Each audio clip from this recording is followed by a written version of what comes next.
فلا يتكلم أحد بموت رسول الله إلا ضربته. جئتك أؤمن بالله وبرسوله وبما شئت به. وقد أعذرت إليكم وأعذرتموني.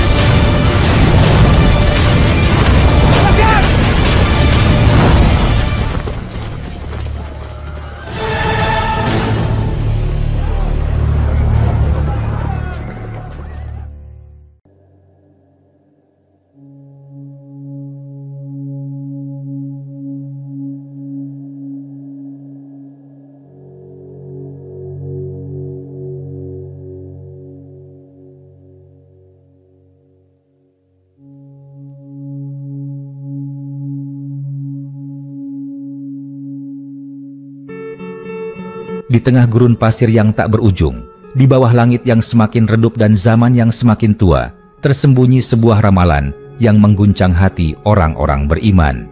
Itu bukan sekadar cerita, melainkan sebuah peringatan yang disampaikan oleh Rasulullah Muhammad berabad-abad yang lalu. Sebuah nubuat tentang sosok asing dari negeri jauh, seseorang yang dijuluki Dzus Suwakotain, pria berkaki kurus dari Habasyah, yang akan mengguncang dunia dengan satu tindakan yang tak terbayangkan, menghancurkan Ka'bah, rumah Allah Subhanahu wa Ta'ala yang suci. Misteri ini berawal dari hadis yang diriwayatkan oleh Rasulullah, di mana beliau bersabda bahwa di akhir zaman, ketika dunia telah dipenuhi dengan kerusakan dan kebinasaan, akan muncul seorang pria dari Habasyah. Ia bukan seorang pemimpin besar, bukan pula seorang penakluk yang memiliki pasukan besar, tetapi kehancuran yang ia bawa lebih dahsyat daripada perang. Dzus Suwakotain disebut sebagai pria dengan dua betis kecil, berjalan dengan langkah yang ringan, namun di tangannya ada alat penghancur, sebuah sekop atau linggis, bukan untuk membangun, melainkan untuk meruntuhkan sesuatu yang selama ini dijaga dan dimuliakan oleh umat Islam, Ka'bah. Saat itu, dunia sudah berubah. Islam tak lagi menjadi cahaya yang menerangi manusia, dan orang-orang yang beriman tinggal segelintir. Ka'bah yang dahulu menjadi pusat ibadah dan tempat suci yang dimuliakan, kini telah ditinggalkan. Tak ada lagi jamaah yang mengelilinginya dalam tawaf. Tak ada lagi suara lantunan doa yang menggema di sekitarnya. Maka, dalam kesunyian yang menyesakkan itu, Dzus Suwakotain datang untuk melaksanakan tugasnya. Dengan gerakan yang tak terbendung, pria Habasyah ini menghancurkan Ka'bah batu demi batu. Tak ada yang melawan, tak ada yang mencegahnya. Dunia telah begitu hancur oleh kesesatan, dan orang-orang yang masih beriman tak lagi mampu menghalangi kehendak takdir. Mungkin mereka telah tiada, atau mungkin mereka telah kehilangan kekuatan untuk bertindak. Apa yang terjadi setelah itu? Hadis tidak menyebutkan secara rinci bagaimana akhir dari sosok ini. Apakah ia mendapatkan balasan atas perbuatannya atau justru lenyap dalam gulungan waktu? Namun, satu hal yang pasti, perbuatannya menandai sebuah titik kritis dalam sejarah umat manusia. Setelah Ka'bah dihancurkan, bumi semakin mendekati kehancurannya. Islam benar-benar sirna dari muka bumi, dan peristiwa-peristiwa besar yang telah dijanjikan sebagai tanda-tanda kiamat mulai terungkap satu persatu. Misteri Dzus Suwakotain bukan hanya tentang seorang pria yang akan menghancurkan Ka'bah. Ia adalah lambang dari kehancuran peradaban Islam di dunia, sebuah peringatan bagi kita semua bahwa kejayaan agama ini bergantung pada iman dan ketaatan umatnya. Saat manusia mulai menjauh dari ajaran Islam, saat kezaliman dan kebatilan menguasai dunia, maka kehancuran tinggal menunggu waktu. Rasulullah telah memberitahu kita tentang peristiwa ini bukan untuk membuat kita takut, melainkan agar kita selalu waspada, agar kita menjaga iman, agar kita tetap berpegang teguh pada ajaran Islam, dan agar kita tidak menjadi bagian dari umat yang melupakan nilai-nilai luhur agama ini. Ka'bah mungkin masih berdiri kokoh saat ini, tetapi pertanyaannya adalah, berapa lama lagi kita akan melihatnya tetap tegak di bawah perlindungan umat Islam? Misteri Dzus Suwakotain bukan sekadar cerita. Ia adalah peringatan dari masa depan yang belum tiba, namun bisa terjadi kapan saja. Dzussuwaqotain adalah julukan yang disebut dalam hadis Nabi Muhammad, merujuk kepada seorang pria dari suku Habasyah, Ethiopia, yang disebut-sebut akan meruntuhkan Ka'bah di akhir zaman. Tokoh yang berkaitan. Tokoh utama yang dikaitkan dengan peristiwa ini adalah Dzussuwaqotain sendiri, seorang laki-laki dari Habasyah yang dikabarkan akan menghancurkan Ka'bah dengan sekop dan linggis. Di sebuah negeri yang jauh, di seberang Laut Merah, di tanah yang dikenal sebagai Habasyah, yang kini disebut sebagai Ethiopia, terdapat sebuah suku yang telah lama hidup dalam sejarah yang kelam dan penuh misteri. Dari suku inilah, di masa yang belum tiba, akan lahir seorang pria yang namanya terukir dalam nubuat Rasulullah. Ia bukan raja, bukan panglima perang, bukan pula seorang ulama atau pemimpin yang membawa kebijaksanaan. Sebaliknya, ia akan menjadi salah satu tokoh yang kehadirannya menandai kehancuran dunia. Orang-orang mengenalnya dengan gelar Dzussuwaqotain, yang berarti pria dengan dua betis kecil. Sebuah nama yang tampak sederhana, namun di baliknya tersimpan takdir yang besar, takdir yang akan mengguncang dunia Islam. Tak banyak yang diketahui tentang asal-usul Dzussuwaqotain secara pasti. Ia disebut-sebut berasal dari Habasyah, tanah para raja yang dulu pernah menguasai Jazirah Arab dengan pasukan bergajah. Habasyah adalah negeri yang pernah melahirkan pemimpin besar seperti Raja Najasyi, seorang raja adil yang memberikan perlindungan kepada kaum muslimin di awal dakwah Islam.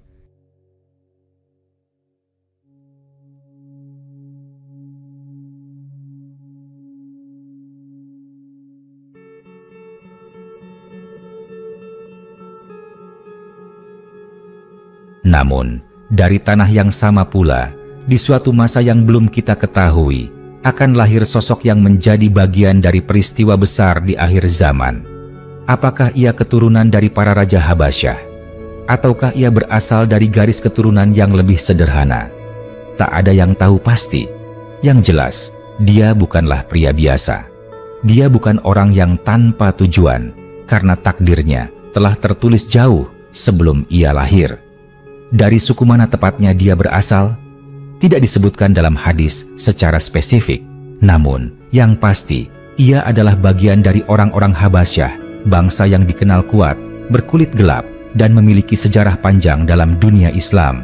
Namun, berbeda dengan Raja Najasyi yang menerima Islam dengan lapang dada, Dzussuwaqotain akan menjadi salah satu yang meruntuhkan simbol kebesaran Islam itu sendiri. Dalam kegelapan sejarah yang belum terungkap, satu hal yang pasti, Dzussuwaqotain bukan tokoh biasa. Ia bukan sekadar seorang pria yang kebetulan muncul di akhir zaman. Keberadaannya telah disebut dalam hadis Rasulullah sebagai bagian dari skenario besar yang mendahului hari kiamat. Dalam salah satu riwayat, Rasulullah bersabda, Ka'bah akan dihancurkan oleh seorang laki-laki berkaki kecil dari Habasyah. Dengan pernyataan ini, sudah jelas bahwa sosok ini bukan legenda kosong. Suatu hari nanti, di zaman yang telah jauh dari keimanan, dia akan muncul. Tidak ada yang tahu kapan tepatnya, tetapi kehancuran yang ia bawa telah diprediksi sejak dahulu. Mungkin dia akan lahir dari keturunan para budak yang dahulu dibawa dari Afrika ke Jazirah Arab. Mungkin pula dia adalah keturunan para prajurit Habasyah yang pernah menaklukkan wilayah-wilayah Islam di masa lalu. Atau mungkin ia akan lahir dari keluarga yang sama sekali tidak dikenal, tumbuh dalam bayang-bayang zaman yang semakin gelap, hingga akhirnya muncul sebagai eksekutor dari ramalan yang telah lama dinanti. Jika kita berpikir tentang kapan dan bagaimana dia akan lahir, kita mungkin tidak akan menemukan jawabannya sekarang. Namun, dalam berbagai tanda-tanda akhir zaman yang telah disebutkan, ada beberapa isyarat bahwa dunia akan mengalami perubahan besar sebelum ia muncul. 1. Islam akan semakin ditinggalkan. Orang-orang tidak lagi memedulikan ajaran Islam. Masjid-masjid sepi dan Ka'bah yang dulu menjadi pusat ibadah akan mulai terlupakan. 2. Kehancuran moral di seluruh dunia, kezaliman, peperangan, dan fitnah akan merajalela hingga orang-orang beriman tersisa hanya sedikit. 3. Ka'bah tidak lagi dijaga. Para penjaga dan pelindungnya telah tiada, sehingga ia dibiarkan begitu saja menunggu saat kehancurannya tiba. Di saat itulah Dzu Suwakotain akan melangkah ke dalam sejarah, membawa alat penghancur di tangannya dan mewujudkan salah satu tanda besar kiamat. Sebuah renungan. Apakah kita akan menyaksikan zamannya? Sejarah selalu berulang dan manusia seringkali lupa bahwa apa yang dianggap jauh bisa jadi lebih dekat dari yang kita kira. Apakah kita sedang berada di awal dari zaman itu? Apakah kita tanpa sadar sedang menyaksikan perubahan dunia yang akan mengarah pada momen di mana Dzu Suwakotain akan muncul? Tak ada yang tahu kapan ia akan lahir. Namun, setiap detik yang berlalu membawa kita semakin dekat pada hari itu. Dan ketika hari itu tiba, dunia tak akan pernah sama lagi. Misteri tentang asal-usulnya tetap menjadi tanda tanya. Tetapi, satu hal yang pasti, ia akan datang dan ia akan menghancurkan Ka'bah. Semoga kita semua tetap teguh dalam keimanan, menjaga Islam dalam hati dan amal perbuatan, agar kita tidak menjadi bagian dari zaman yang melupakan Tuhan. Peristiwa yang berkaitan. Pertama, hadis Nabi tentang penghancuran Ka'bah. Mekah, kota suci yang telah menjadi saksi perjalanan manusia sejak zaman Nabi Ibrahim, berdiri tegak dengan bangunan yang paling mulia di muka bumi, Ka'bah. Ribuan tahun telah berlalu dan rumah Allah Subhanahu wa Ta'ala itu tetap menjadi pusat peribadatan, tempat jutaan manusia dari berbagai penjuru dunia datang untuk bersujud, menangis, dan memohon ampunan kepada Sang Pencipta.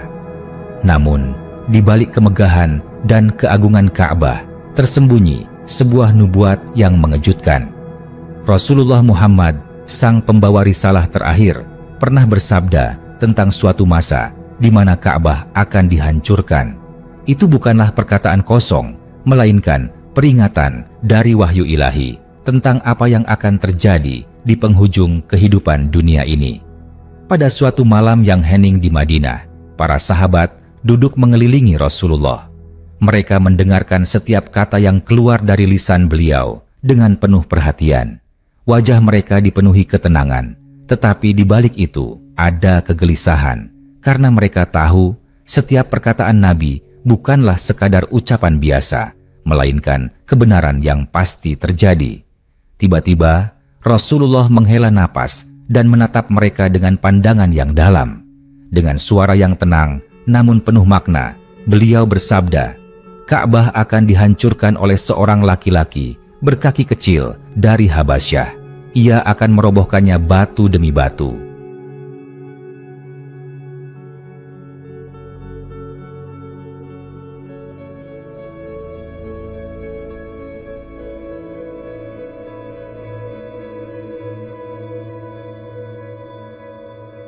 Sejenak, keheningan menyelimuti majelis itu. Para sahabat saling berpandangan, seolah tak percaya dengan apa yang baru saja mereka dengar. Ka'bah, rumah Allah Subhanahu wa Ta'ala.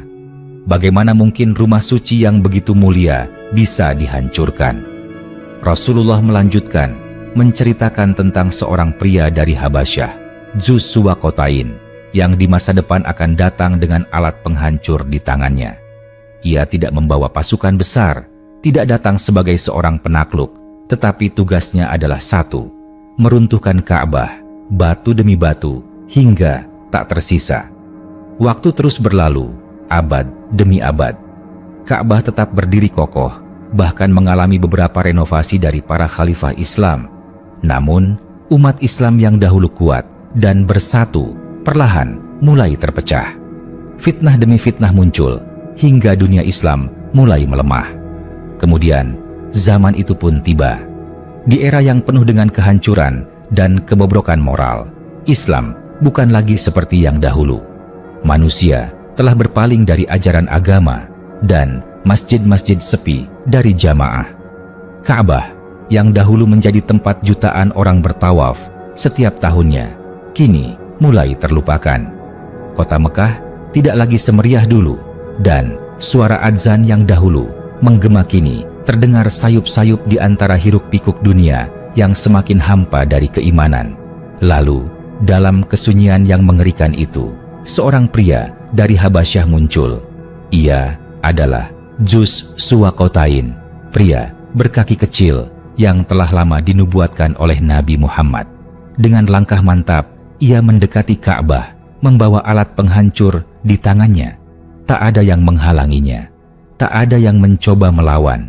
Umat Islam sudah tak lagi peduli, atau mungkin mereka sudah sirna dari muka bumi. Dunia telah menjadi tempat yang berbeda, dan kehancuran Ka'bah bukan lagi sesuatu yang mengejutkan, karena manusia telah kehilangan imannya.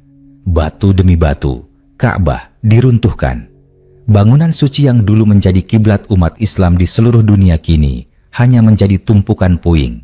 Tak ada air mata, tak ada jeritan duka, hanya kesunyian yang menyelimuti. Dan dengan peristiwa itu, dunia semakin dekat dengan kehancuran total. Hadis Nabi tentang penghancuran Ka'bah bukanlah sekadar cerita, melainkan peringatan bagi kita semua. Itu adalah tanda besar bahwa dunia ini memiliki batas, dan semakin manusia menjauh dari agama, semakin dekat pula mereka kepada kehancuran. Pertanyaannya adalah, apakah kita akan menjadi saksi dari peristiwa ini? Semoga Allah Subhanahu wa Ta'ala menjaga keimanan kita dan menjauhkan kita dari zaman di mana agama telah ditinggalkan. Kedua, akhir zaman dan tanda kiamat. Langit tak lagi secerah dulu. Matahari masih terbit dan terbenam seperti biasa, tetapi sinarnya terasa lebih redup, seakan lelah menyinari dunia yang semakin tua. Bumi masih berputar, tetapi langkah manusia di atasnya semakin jauh dari kebenaran. Dunia yang dahulu penuh dengan cahaya keimanan kini perlahan tenggelam dalam kegelapan. Mereka yang memahami tanda-tanda zaman tahu bahwa ini bukan sekadar perubahan biasa. Ini adalah tanda-tanda akhir zaman. Berabad-abad yang lalu, di sebuah malam yang hening, Rasulullah Muhammad duduk bersama para sahabatnya. Wajah beliau terlihat serius, matanya menatap jauh ke depan, seolah melihat sesuatu yang tak bisa mereka pahami. Kemudian, dengan suara yang tenang, namun penuh peringatan, beliau bersabda, "Kiamat tidak akan terjadi hingga kalian melihat 10 tanda." Para sahabat menyimak dengan saksama. Mereka tahu, apapun yang keluar dari lisan Rasulullah bukanlah sekadar perkataan, melainkan sebuah kepastian. Lalu, Rasulullah mulai menyebut satu persatu tanda-tanda itu. Tanda-tanda yang kelak akan mengguncang dunia dan menjadi saksi bahwa kehidupan ini hampir mencapai akhirnya. 1. Munculnya dukan, kabut asap yang menyelimuti bumi. Langit tiba-tiba berubah. Sebuah kabut tebal menyelimuti dunia, menutupi matahari dan bulan. Manusia kebingungan. Mereka bertanya-tanya, apakah ini sekadar fenomena alam atau sesuatu yang lebih besar? Tetapi bagi mereka yang beriman, mereka tahu bahwa ini adalah dukhan, salah satu tanda besar kiamat yang disebut dalam Al-Quran. Kabut ini akan membawa penderitaan bagi orang-orang kafir, tetapi bagi orang beriman, itu hanya menjadi peringatan. 2. Munculnya Dajjal, sang pendusta besar. Kemudian muncullah Dajjal, sosok yang telah lama diperingatkan. Ia bukan manusia biasa. Ia adalah makhluk penuh tipu daya yang akan mengaku sebagai Tuhan. Dengan mata sebelah yang buta, ia datang membawa ujian besar bagi umat manusia. Ia menunjukkan keajaiban yang luar biasa, membuat hujan turun di tempat yang kering, menumbuhkan tanaman di tanah yang gersang, bahkan menghidupkan orang mati. Orang-orang yang lemah imannya mulai mempercayainya. Mereka tunduk, menganggapnya sebagai Tuhan, dan menyerahkan diri kepadanya. Tetapi bagi mereka yang berpegang teguh pada Islam, mereka tahu bahwa ini adalah fitnah terbesar sepanjang sejarah manusia.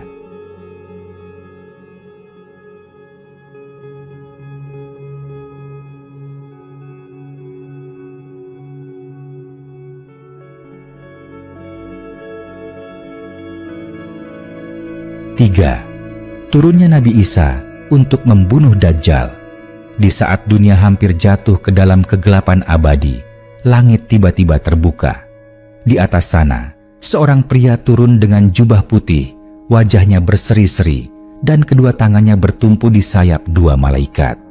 Ia adalah Nabi Isa, utusan Allah Subhanahu wa Ta'ala yang kembali ke bumi untuk menunaikan tugas terakhirnya. Dengan kekuatan dari Allah Subhanahu wa Ta'ala, Nabi Isa mencari Dajjal dan membunuhnya di dekat gerbang Lud, Palestina. Kematian Dajjal membawa kelegaan bagi kaum beriman, tetapi tanda-tanda kiamat belum berakhir. Keempat, munculnya Ya'juj dan Ma'juj, makhluk penghancur dunia. Dari balik tembok yang telah berdiri sejak zaman Raja Zulkarnain, muncul segerombolan makhluk yang jumlahnya tak terhitung. Mereka adalah Ya'juj dan Ma'juj, makhluk perusak yang tak bisa dihentikan. Mereka melahap apa saja yang mereka temui. Sungai-sungai kering, ladang-ladang habis, dan manusia tak bisa menghindar. Dunia bergetar oleh kehadiran mereka, dan hanya doa Nabi Isa serta pengikutnya yang bisa menyelamatkan kaum beriman. Allah Subhanahu wa Ta'ala akhirnya membinasakan mereka dengan cara yang mengerikan. Cacing kecil yang menyerang leher mereka hingga mereka mati bergelimpangan seperti daun yang gugur. 5. Matahari terbit dari barat. Pagi itu, dunia terkejut. Matahari yang biasanya muncul dari timur, kini perlahan terbit dari arah barat. Para ilmuwan kebingungan, para pemimpin dunia panik. Tetapi mereka yang memahami ajaran Islam tahu bahwa ini adalah saatnya pintu tobat ditutup. Tak ada lagi yang bisa kembali kepada Allah Subhanahu wa Ta'ala. Tak ada lagi harapan bagi mereka yang ingin bertobat. 6. Keluarnya binatang dari perut bumi, Dabbatul Ard. Dari dalam bumi muncullah seekor binatang yang berbicara. Ia berjalan di antara manusia, menandai orang-orang beriman dan orang-orang kafir. Bagi orang beriman, binatang itu memberi tanda sebagai bentuk perlindungan. Tetapi bagi mereka yang ingkar, tanda itu menjadi bukti bahwa mereka tak lagi bisa kembali kepada Allah Subhanahu wa Ta'ala. 7. Angin lembut yang mengambil nyawa. Orang beriman, saat dunia semakin mendekati akhirnya, Allah Subhanahu wa Ta'ala mengirimkan angin lembut yang akan menyapu wajah orang-orang beriman. Satu persatu mereka meninggal dengan tenang. Tak ada lagi yang tersisa kecuali orang-orang yang ingkar, yang kini hidup tanpa iman dan tanpa harapan. 8. Api besar yang menggiring manusia ke tempat berkumpul. Tiba-tiba dari Yaman muncul api besar yang mengalir seperti sungai. Ia menggiring manusia ke satu tempat terakhir mereka sebelum kiamat benar-benar terjadi. Orang-orang berlari ketakutan, tetapi tak ada yang bisa menghindar. 9. Ka'bah dihancurkan oleh Dzuz Suwakotain.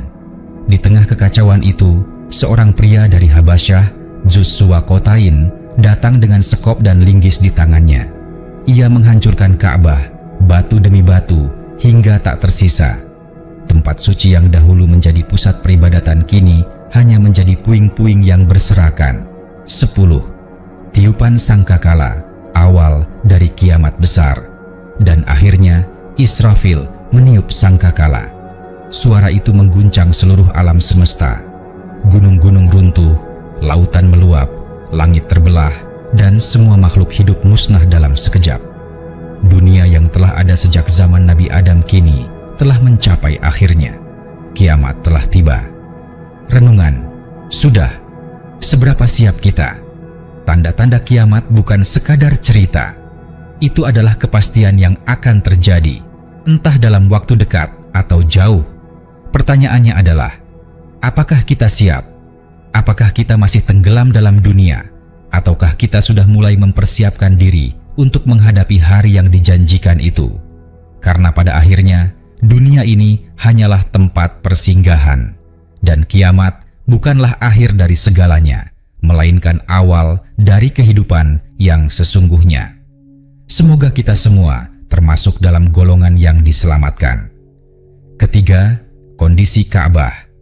Saat itu, Mekah, kota yang dahulu gemerlap dengan cahaya keimanan, kini telah berubah.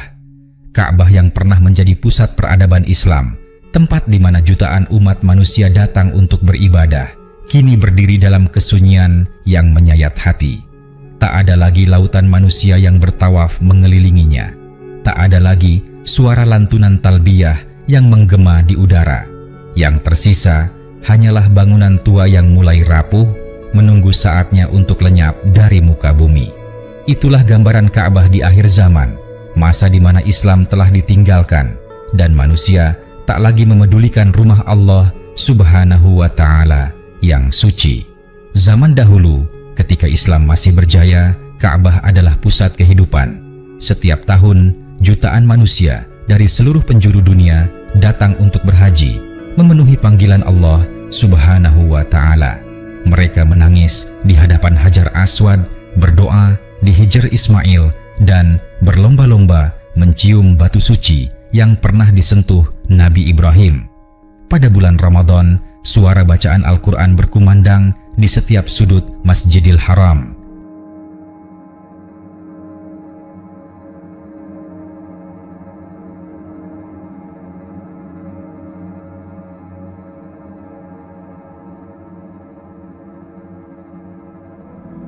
Saat Idul Fitri dan Idul Adha tiba, Ka'bah dikelilingi oleh manusia yang bersujud dalam kesatuan yang menggetarkan hati. Bahkan bagi mereka yang tidak bisa datang ke sana, Ka'bah tetap menjadi kiblat, tempat mereka mengarahkan wajah dalam setiap salat 5 kali sehari sepanjang hidup mereka. Tapi itu dulu. Sekarang zaman telah berubah, dan perubahan itu begitu mengerikan. Seiring berjalannya waktu, dunia semakin jauh dari nilai-nilai Islam. Generasi demi generasi berlalu, dan manusia mulai sibuk dengan dunia mereka sendiri. Pada awalnya, jumlah jamaah haji berkurang. Tidak lagi seramai dulu, tetapi masih ada yang datang. Lalu, semakin sedikit orang yang mau menempuh perjalanan panjang hanya untuk sujud di hadapan Ka'bah. Hingga akhirnya, tahun demi tahun berlalu, tanpa ada satupun manusia yang menginjakkan kaki di Masjidil Haram. Tak ada lagi yang mengelilingi Ka'bah dalam tawaf. Tak ada lagi yang berlari kecil antara Syafa dan Marwah. Tak ada lagi yang menangis di depan multazam, memohon ampun kepada Allah Subhanahu wa Ta'ala. Ka'bah kini hanya berdiri sendirian, tanpa penjaga, tanpa pengunjung. Ia menjadi sebuah bangunan kosong yang terlupakan di tengah kota yang juga semakin sepi. Umat Islam yang masih tersisa di belahan dunia lain mungkin hanya sedikit, dan mereka terlalu lemah untuk menjaga rumah Allah Subhanahu wa Ta'ala ini. Langit di atas Mekah kini lebih kelam. Kota yang dahulu selalu hidup siang dan malam, kini seperti tak berpenghuni. Burung-burung yang dahulu terbang di atas Ka'bah mulai pergi mencari tempat lain yang lebih ramai. Masjidil Haram yang dulu dipenuhi dengan jutaan jamaah kini kosong melompong. Debu mulai menutupi lantainya dan dinding-dindingnya mulai retak. Angin berhembus melewati pilar-pilar besar yang dahulu menjadi saksi sujudnya para nabi dan umatnya. Lonceng dunia telah berdentang. Islam tidak lagi menjadi cahaya yang menerangi kehidupan manusia. Fitnah semakin merajalela dan kebaikan telah lenyap dari hati manusia. Ka'bah yang dulu menjadi pusat peribadatan seluruh dunia, kini hanyalah seonggok bangunan batu yang menunggu takdirnya. Lalu, pada suatu hari, di tengah kesunyian yang mencekam, seorang pria datang dari arah selatan. Ia berasal dari negeri yang jauh, dari tanah Habasyah, yang dulu pernah memiliki sejarah panjang dengan Islam. Pria itu bukan seorang alim, bukan pula seorang pemimpin besar. Ia hanya seseorang yang telah lama disebut dalam nubuat Rasulullah, Dzus Suwakotain, si berkaki kecil dari Habasyah. Di tangannya, ia membawa sekop dan linggis. Langkahnya mantap, tak ada keraguan di wajahnya. Tak ada yang menghalangi jalannya, karena di sekeliling Ka'bah tak ada lagi orang yang menjaganya. Ia berjalan menuju bangunan suci itu, menatapnya sejenak, lalu mulai menghantam batu pertama. Suara dentuman terdengar, menggema di tengah keheningan. Batu yang telah berdiri selama ribuan tahun itu mulai runtuh. Tak ada yang menangis, tak ada yang melawan, tak ada yang berusaha menghentikannya.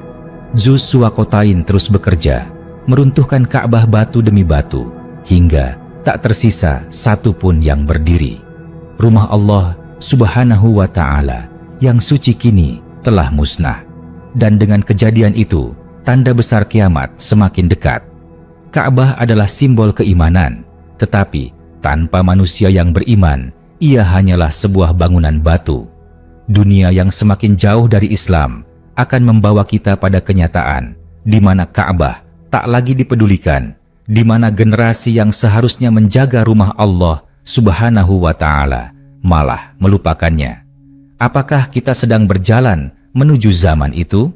Apakah kita akan menjadi bagian dari umat yang masih menjaga Ka'bah? Ataukah kita akan menjadi generasi yang perlahan melupakannya? Tanda-tanda zaman terus bergerak, dan pertanyaannya kini bukan lagi kapan itu akan terjadi, tetapi apakah kita sudah siap ketika itu terjadi. Semoga Allah Subhanahu wa Ta'ala menjaga iman kita, agar kita tak menjadi bagian dari dunia yang melupakan Ka'bah. Peristiwa ini menjadi salah satu tanda bahwa dunia sudah berada di fase akhirnya sebelum kiamat terjadi.